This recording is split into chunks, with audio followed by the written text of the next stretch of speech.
Throughout Wandavision, the faux commercials have a lot of references to Hydra, Baron von Strucker, and a lot of Scarlet Witch's past. However, I believe A.I.M is her future. Welcome to The Last Romantic. I am your host, the FAT Mantis, and I know what you're wondering. What's an A.I.M?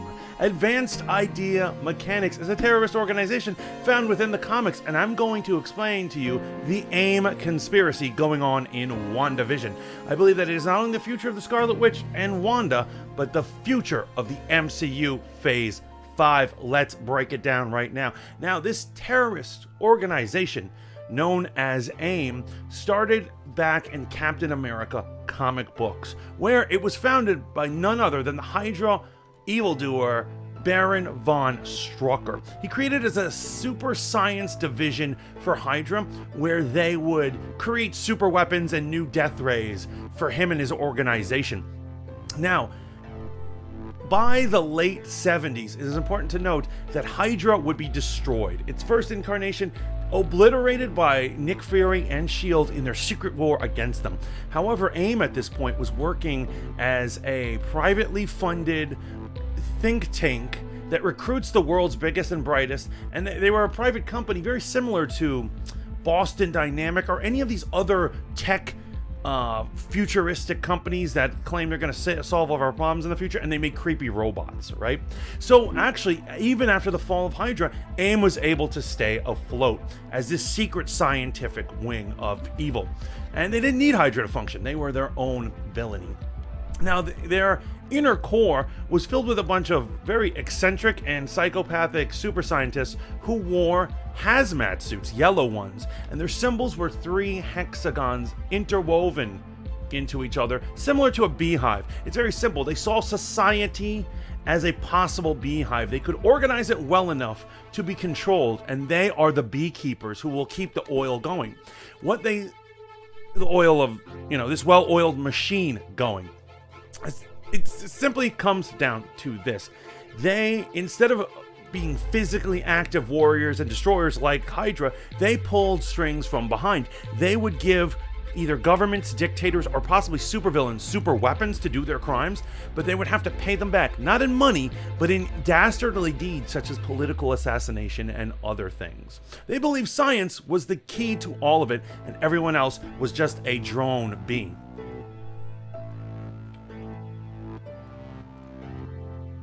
However, later on in the comics, Hydra would be able to be reborn. And when Baron von Strucker and the rest tried to reabsorb A.I.M, A.I.M was not having it, leading into at least one gang war between the two super evil organizations. Now, later on, their leader, the Scientist Supreme, the smartest scientist according to himself, would later on be overthrown by an evil, villainous, giant freakish super psionic creature known as MODOK. He was originally one of their lab rats. There's more to his story where he was originally a scientist who failed them and then got turned into a lab rat, but he was tortured and abused, meant to be one of their weapons, turned into the ultimate psionic mutate.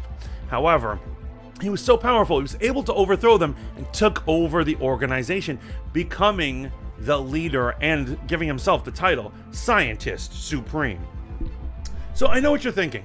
What does this have to do with WandaVision? Why am I going on about a bunch of beekeeper guys?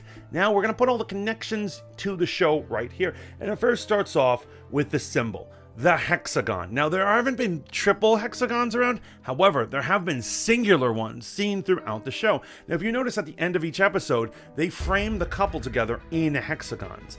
At the beginning of the 3rd episode, the opening credit scenes, the characters are all framed in hexagons. There's hexagons laid out throughout the entire series, including Monica Rambeau's earrings are hexagons. It's almost like it's hidden in plain sight. Now, this could be literally nothing. The director of the series could just be into hexagons, but I believe that there is more. There is, of course, the beekeeper imagery that we see there. Now, once again, I'm gonna double down. I believe this very much to be Eric Williamson, and I believe he is the Grim Reaper. Now, in the comic books, he works for Hydra, and he was the personal bodyguard and strongman to Baron von Strucker. However, as the MCU has gotten rid of Hydra, as it has gotten rid of S.H.I.E.L.D., they're going to have to move on to other organizations. And I believe that A.I.M is going to pick up where Hydra left off. So it would just be a lateral move changing his group affiliation from a Hydra agent to an AIM agent. Works perfectly. And just as Hydra hid within S.H.I.E.L.D., I think it might be AIM hiding within S.W.O.R.D. Now, we all know that the public name or company of AIM was founded by Killian, whatever his last name is. The fake Mandarin from Iron Man 3. He created AIM. That was the name of his company in that thing. And then they didn't do anything with it. He didn't actually go the distance, and it really was AIM in name alone. However, that could be the public company phase of it. It could be run by former Nazis and Hydra agents. I'm loving it. I'm already into it, and I think it's possible that they were the group or organization who've been studying or cleaning up all the debris of the Avengers, similar to what the Vulture was doing, only a more sophisticated way. They're getting all this technology, and they're trying to study or dissect the workings of these superheroes. It would make sense that they would want to go back to one of their founders, Baron von Strucker's greatest experiment, the Scarlet Witch, and push her to her limit to see how powerful she really can be. Now, the reason why I think that this is hinting toward greater impact on the MCU would be that both Yelena Belova, Black Widow, and Taskmaster are members of the High Council. That's right, underneath MODOK sits a council of supervillains who work for AIM and see to the day-to-day operations, and both of them are high up members of the council. And it's funny that they both will be appearing in Black Widow. It seems that this episode might set the stage for AIM's further involvement. That might mean that the future of the MCU has not only AIM in it, but it could have an introduction of MODOK. I mean, it is fascinating stuff. I wonder if they're going to really go that way and have him super deformed. In the current video game, there have been many versions of AIM seen in cartoons and video games, but in the A-Day video game that's currently out for Avengers, they do have MODOK in there, but in my personal opinion, his head isn't big enough. He doesn't have a swollen enough head. But I can't wait to see more Beekeeper-ness and more AIM stuff. And if I'm missing any part of this theory, please let me know. If you've seen any Easter eggs, also let me know in the comments.